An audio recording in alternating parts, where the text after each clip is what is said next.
Alright, what is going on YouTube? This is your boy PXG Cash Howard coming at you with week 6 of the Worldwide Champions League Season 3.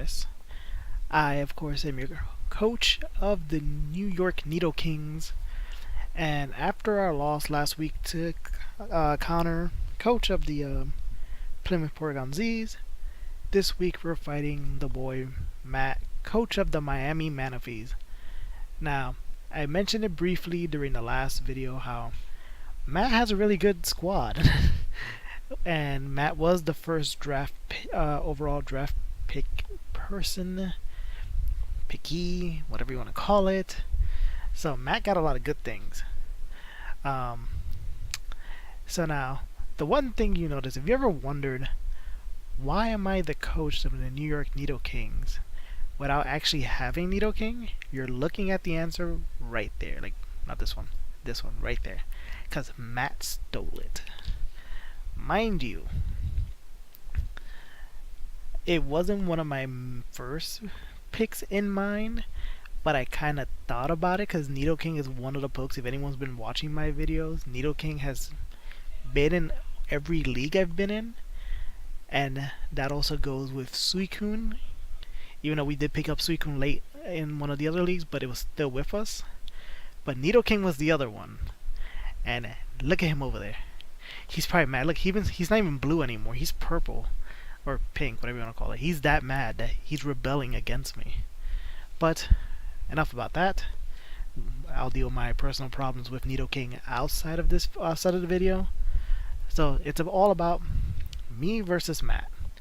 So as I said, Matt has some really good pokes. Matt is also a crafty individual. Matt comes up with a lot of things not many people would expect to see or have pokes do. So I know for a fact, while some of these pokes, they do have their usual things, the main thing is, what is Matt thinking about doing with them? So what is going to happen this week? Let's find out. Week 6 of the Worldwide Champions League, the New York Nido Kings versus the Miami Manaphys. Alright, so Matt is issuing the challenge. He leads off with Manaphy.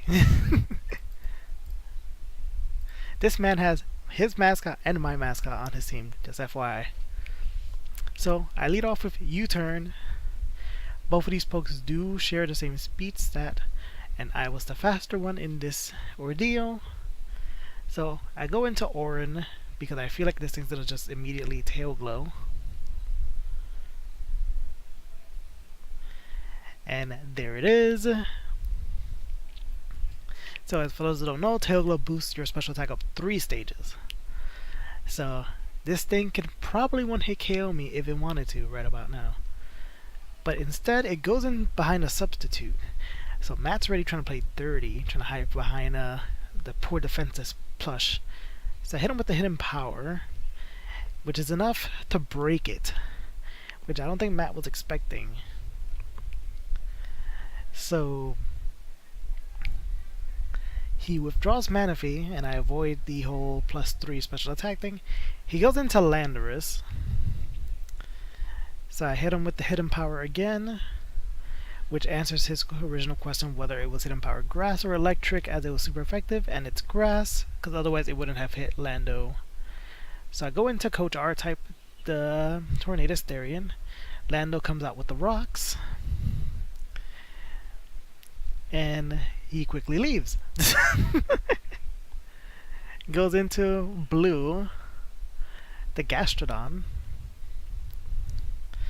So I go into use my hidden power.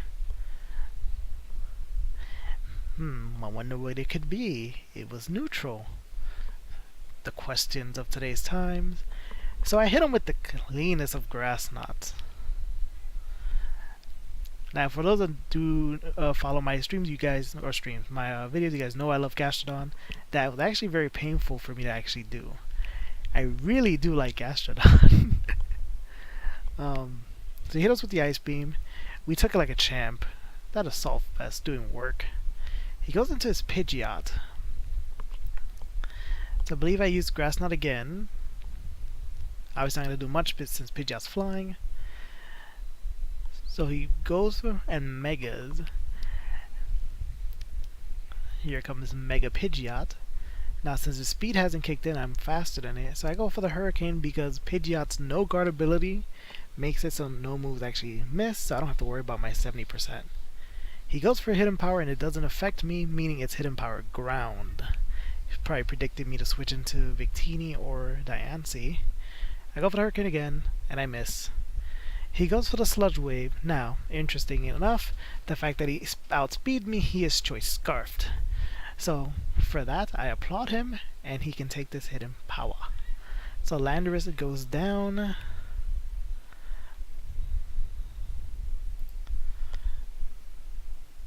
Out comes out the Nidoking. I switch out the Coach. Bring out the Chaos Realm, because that's where Nidoking is going after betraying me. So he goes for the Sludge Wave.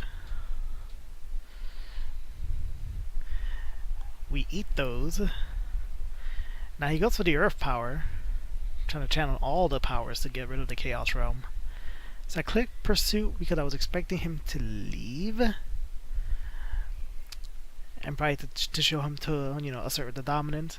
So I go back into the Coach R-type. Because I'm expecting him to Earth Power again. And he actually Ice Beams. He predicted what I was going to do, which was enough to knock out the Coach. And it was also a crit, so I'm not sure if crit actually mattered or not.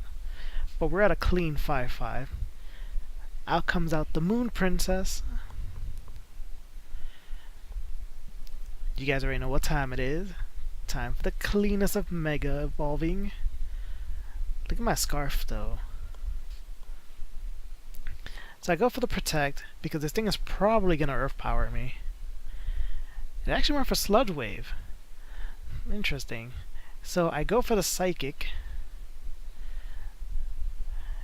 Ladies and gentlemen, do not avert your attention. Diancie actually killed something. So we're at a 5v4. Out comes out Ken, the sock. So we're not staying in. So we go back into the Chaos Realm, because I'm expecting him to hit me with a fighting move. But instead he goes for the Poison Jab, which is enough to kill Chaos Realm. Oh. So we're at a tie of 4v4. Go into Orin, the Suicune. Just to apply that pressure. You know how we do. So Ken goes for the Poison Jab again. So at this point I'm trying to figure out if it's Scarfed or if it's Banded or neither, because at this point he's just continuously punching me, Poison Jabbing me to death. Now, natively they're both at the same speed stat, and the sock is probably speed invested, so that's what makes it hard for me to tell if it's Banded or Scarfed. So for the moment, all I can do is just try to figure it out. He got the crit, so maybe I can get a crit Scald in return, or burn, or none. Not even the death. Ken is just barely living on. Ken, you were supposed to be dead, and he got the crit. I see you, game. Orin goes down after putting in some work. So we go into the boy Miglu. The boy. We can go into the U-turn, because Miglu wasn't having that happen to his friend, and Ken goes down. Also, really, shout outs to the boy Miglu. The boy Miglu was actually in town, and I actually saw the boy before this match. He gave me some pointers. He prepped me.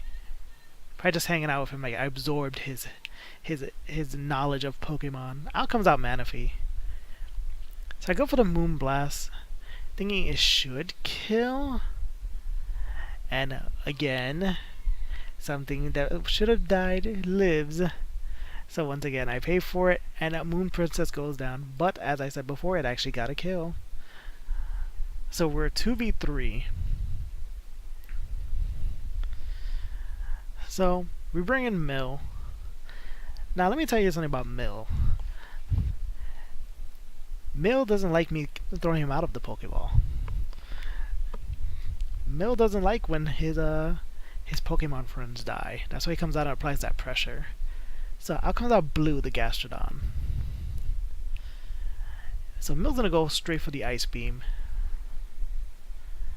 which is enough to kill Blue, the Gastrodon. That actually pained me to do it. But we're tied at 2-2. Out comes out Manaphy. Manaphy goes for the Ice Beam. Mill showing it what a real Ice Beam looks like. And Manaphy goes down, and it's starting to look like we might pick up the win here. So long as Pidgeot isn't able to actually kill us with its last hit, because it is faster than Mill. So Pidgeot goes for the Heat Wave. Not even the blistering heat's enough to stop Mill. He goes for one more Ice Beam. And Mega Pidgeot goes down. And we win with a 2-0.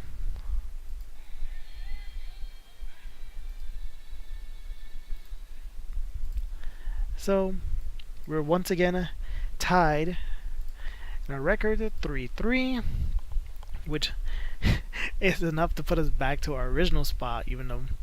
So, at the end of week 4, we were in 8th place.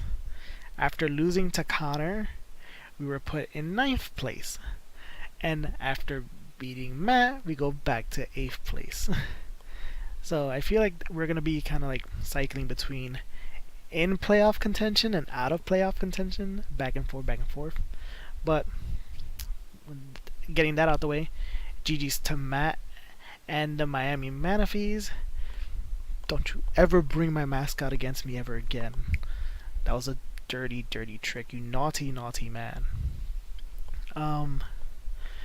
But no, it was still a good match. Like I said, I wasn't really expecting a lot of these things, like the Matt, the very craftician, Lando being scarfed, which I wasn't expecting once I saw the Stealth Rock. But I sometimes bring this up to my assistant coach, and he usually tells me who would do such a thing. And I told you, Matt is a very, you just expect the unexpected when it comes to Matt. But no, it was a good match. I always enjoy playing Matt. It kind of shows me, like, you know, sets that I would run. And the one question is, I want to know what that sock was running, so I probably should ask him later.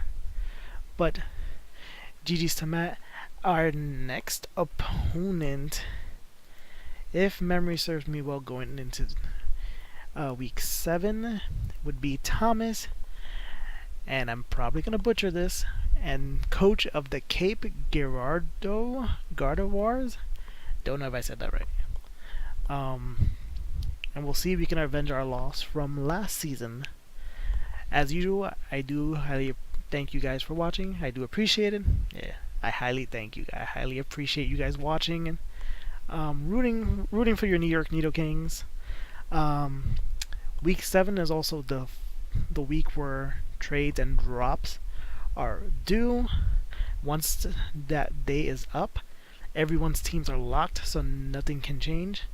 I am considering making some changes to the team, but I'm still debating them because I kind of like the team how it is now, but there is kind of room to shake things up a little bit, and it's a perfect time considering we're about to get to the halfway point, and we may want to just get out of 8th place and just shoot upwards. But I do, like I said, I do thank you guys. I hope you guys tune in next time, and I hope you continue cheering us on. Enjoy yourselves. Peace.